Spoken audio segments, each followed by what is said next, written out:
2, 1. We decided to go across the country and find the most resilient entrepreneurs who strive to continue to succeed and disrupt every industry that they are in. From some great people. This is my work. We created this show. Why not you? To bring you closer to the minds of these disruptors, to motivate, educate, and inspire you to become a disruptor in your own life. So welcome to the Disruptor Network. Season 2.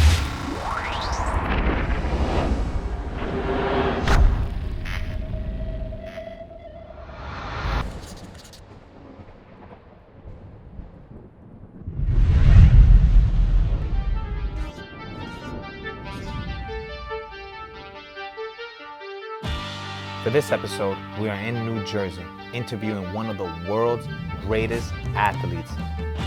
He is one of the most decorated multi-sport athletes in history. He holds 7 world titles, has the Murph World Record, the Hyrox World Record, and many more. We bring you Hunter Mcintyre.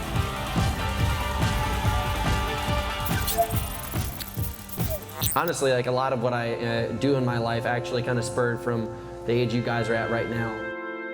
You know, I've kind of had this interesting arc of life where when I was at your guys' age, I kind of hit this fork in the road where most kids continued on really focusing on sports, and I kind of ended up getting in a position where I ended up getting in a little bit more trouble, and I was wearing a similar outfit to you guys when I started going to military school because I no longer could go to regular school. I think in the position that I'm at right now, like I can really say that it's rooms like this that completely defined who I am today and made me the person I am. So from the seats you guys are at all the way to where I'm at right now, it's mostly because of this room.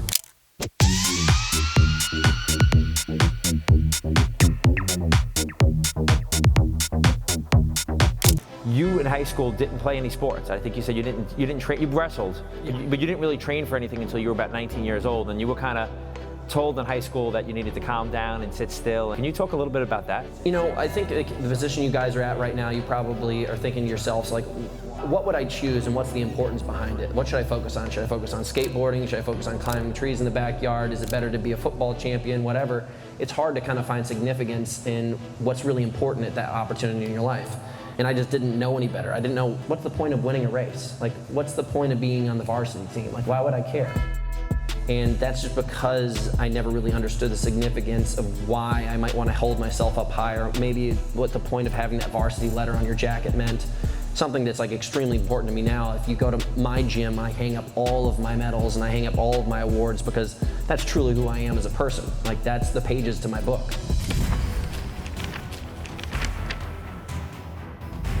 Is a race plan for you now as it's happening, or you kind of go in with an idea of what you're going to do beforehand? You go in with a plan?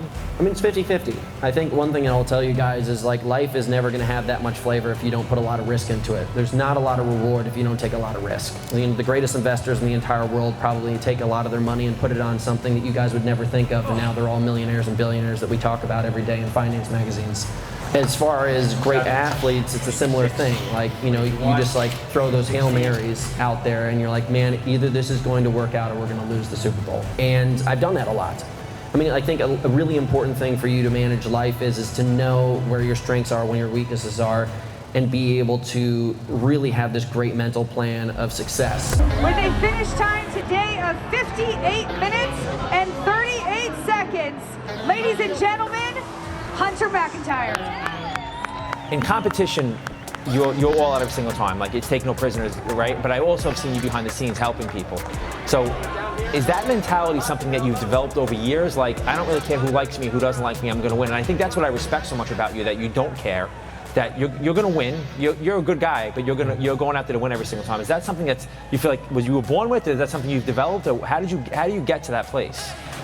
Like, in life, they don't write books about good friends, good boyfriends, husbands, things like that. They write books about world conquerors and people that probably have stepped on 1,000 people in the way of just getting on top of the podium or the chariot or whatever they stand on. And I don't mean this in the way of just telling you guys or you to be just an absolute asshole in life, but I want you to understand that there's just some sacrifices you're going to have to make in life towards friendships, relationships, values, to be able to take this really insane leap towards greatness. I've had girlfriends be like, you're the biggest jerk in the entire world. I've had my family say, I don't understand why you've been living in California in the mountains for so long, why don't you come back? And I've had friends be like, I just don't understand how you could be so selfish in this moment, dude. Like, don't you understand there's anybody else in the room? But there's these moments where you're laying down on your back at the end of like a championship and you may be all by yourself, but at the same time, every single moment that I lived leading up to that point and the sacrifices that I made really put me in that place to have the opportunity to even have those conversations where people thought I was a jerk. Because in reality, like, it's not that you're not valued, but to be able to even have the opportunity to share this story with you guys right now and be able to make impactful decisions and opportunities in my life, I had to take a lot of risky steps and probably painful steps for most people. But I had to make that decision at a young age so that I could have the greatest impact toward greatness. I may have to do some things that are really closed-minded.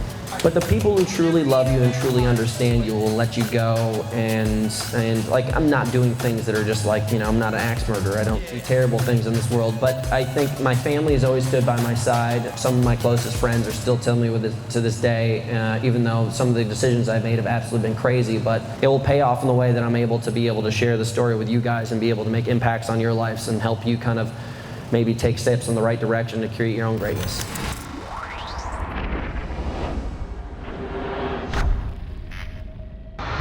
What's up, guys?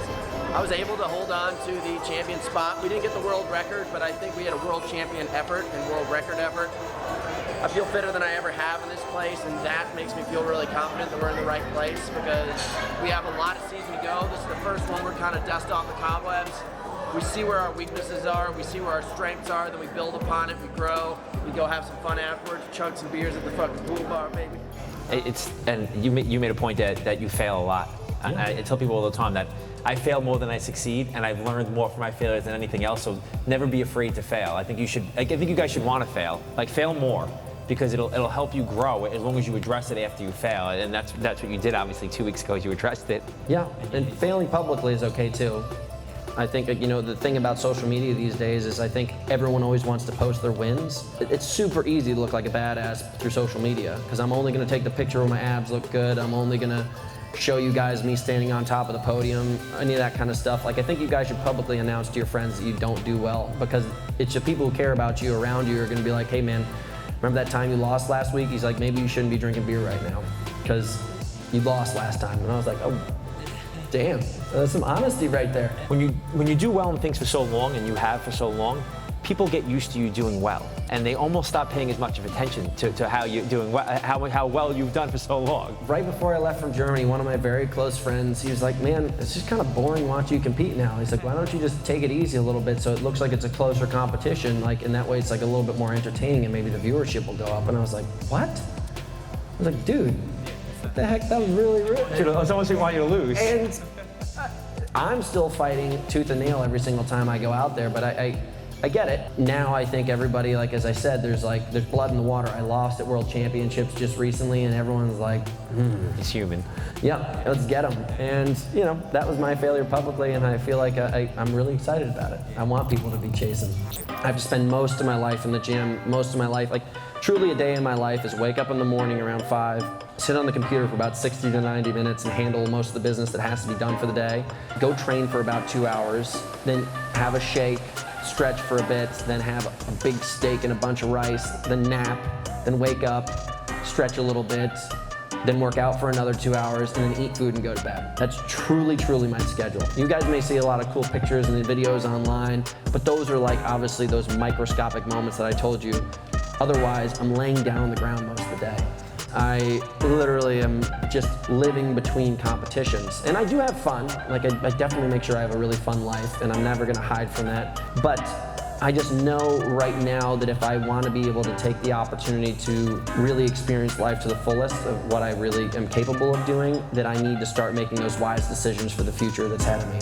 There's literally NFL, NBA, NHL, athletes around the world that were richer than any of us could ever imagine that are dead broke right now, and they don't have anything because they thought that their football pads were going to pay dividends until the day they died. And that's just not the truth. You have to hustle every day until you die, basically. So the decisions that I'm making right now, I'm kind of just allowing myself to plant a couple seeds, and you won't even notice that they're growing in my backyard, but by the time I'm really able to take care of it and really use those things, it will be 3 to 5 years from now, and I'm primed. I set myself up for success. Did you think that COVID completely changed your mindset? It was 100% sink or swim, because there was nobody coming out for that boat, you know what I mean? There was nobody coming for me.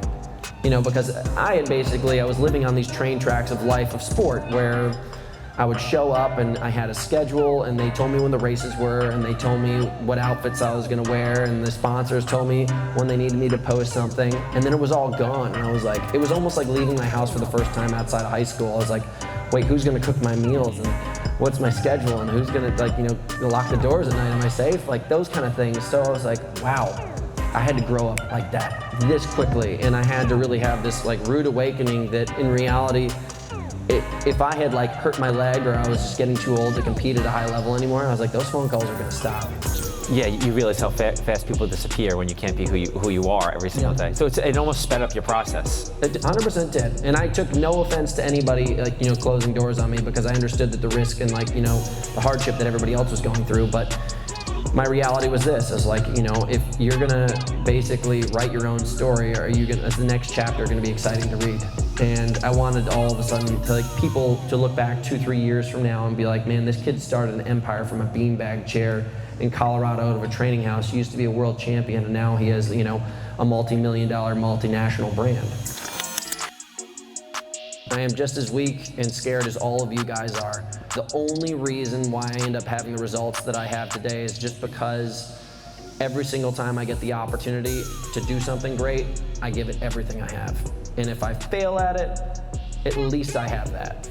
You can see me at the bottom of the podium or the top of the podium, and the only reason why I make that difference in that gap is 100% my actions.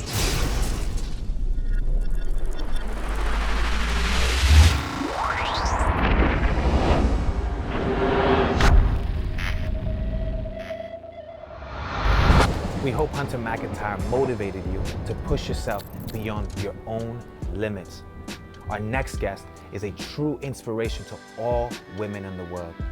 Heather Monahan took a situation that many would let destroy them and instead used it as fuel to redesign and reshape her life for the better. We'll see you guys there. I've been all in my bag, you been all in my business, you be all in your feelings, I've been all in them trenches, I've been all in my bag, you be all in my business, know they notice me flexing, fit in all in my fitness, I've been all in my bag, you been all in my business, you be all in your feelings, I've been all in them trenches, I've been all in my bag, you be all in my business, know they notice me flexing, fit in all in my fitness, my chain dance on my head big, my top head